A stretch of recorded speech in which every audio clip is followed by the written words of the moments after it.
नमस्कार। तो आज हम बात करने वाले हैं भारत के भविष्य से जुड़े एक बहुत ही अहम दस्तावेज पर। ये है राष्ट्रीय युवा नीति का मसौदा। अब ये सिर्फ कोई सरकारी प्लान नहीं है, बल्कि ये इस सवाल का जवाब खोजने की कोशिश है कि भारत अपनी सबसे बड़ी ताकत यानी अपने करोड़ों युवाओं की एनर्जी को सही दिशा कैसे देगा। तो चलिए इसके सबसे जरूरी पॉइंट्स को समझते हैं। जरा इस नंबर पर गौर कीजिए। 37.14 करोड़। ये भारत में 15 से 29 साल के युवाओं की आबादी है। सोचिए कितनी बड़ी संख्या है ये। इसे अक्सर यूथ बल्ज भी कहा जाता है। और सच कहूं तो ये हमारे देश के लिए एक बहुत बड़ा बहुत ही बड़ा मौका है। एक ऐसी ताकत जो भारत के भविष्य को पूरी तरह से बदल सकती है। और ये है इस पॉलिसी का विजन, इसका सपना। ये सिर्फ एक भारी भरकम लाइन नहीं है, बल्कि इस पीढ़ी के लिए एक बड़ा लक्ष्य तय करती है। मतलब सीधी सी बात है, इस पॉलिसी का मकसद युवाओं की उम्मीदों और उनकी एनर्जी को देश की तरक्की के साथ जोड़ना है। तो जैसा कि हमने देखा, भारत के पास ये एक सुनहरा मौका है जिसे हम डेमोग्राफिक डिविडेंड कहते हैं। लेकिन हर बड़े मौके के साथ कुछ बड़ी चुनौतियां भी आती हैं। तो इस मौके को हकीकत में बदलने के रास्ते में भी कुछ बड़े रुकावटें हैं।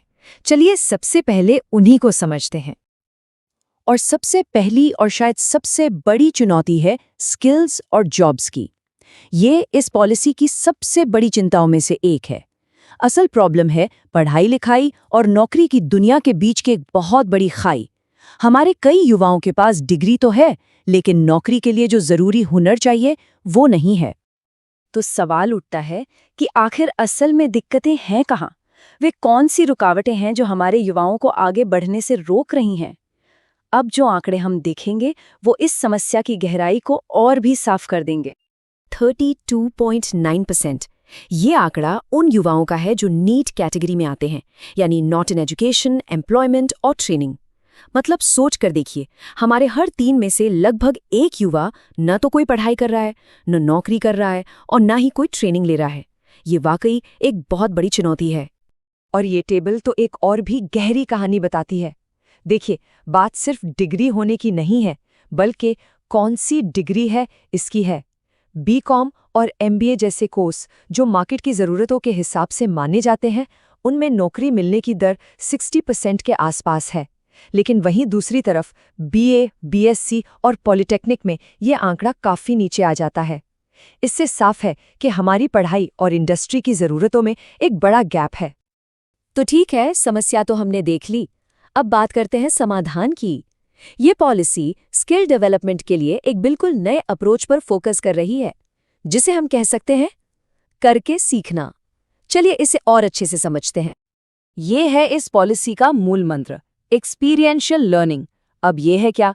सीधी सी बात है, इसका मकसद है थ्योरी और प्रैक्टिकल के बीच के गैप को भरना। मतलब युवाओं को सिर्फ किताबी ज्ञान ना मिले, बल्कि उन्हें काम का असली हैंड्स ऑन एक्सपीरियंस भी मिले।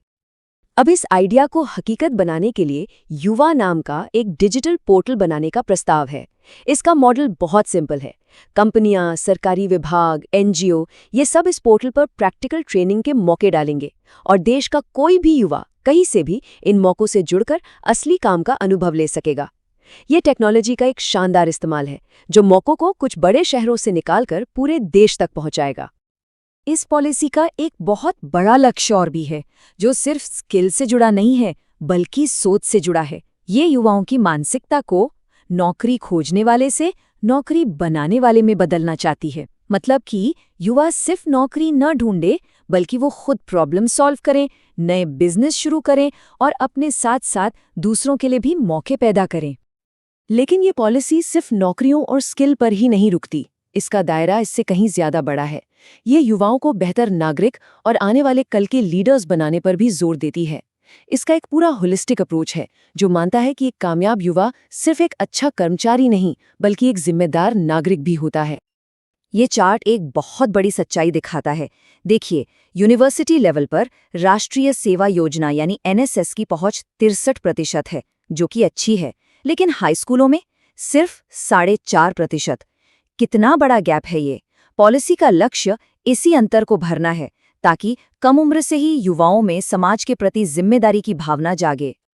तो भविष्य के लीडर्स कैसे तैयार होंगे, इसके लिए भी कुछ बहुत दिलचस्प आइडियाज हैं, जैसे कि युवा संसद के कार्यक्रम को सिर्फ बड़े शहरों तक सीमित ना रखकर ब्लॉक लेवल तक ले जाना, ताकि गांव कस्बों के युवाओं को भी अपनी आवाज उठाने का मंच मिले।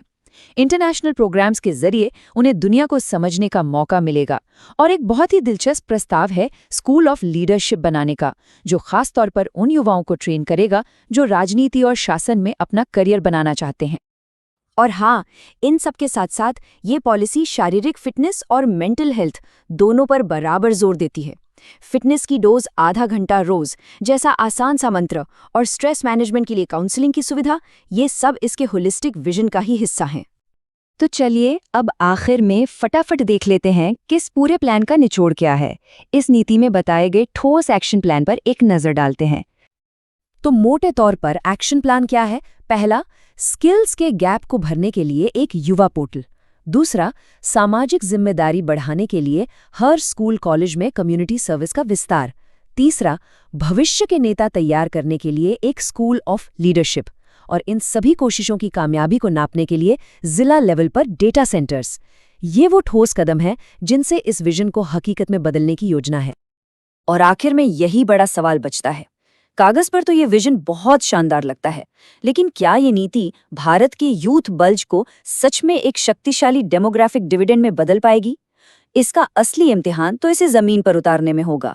और यही सवाल हमें सोचने पर मजबूर करता है कि भारत अपने सबसे बड़े मौके का भविष्य कैसे तय करेगा।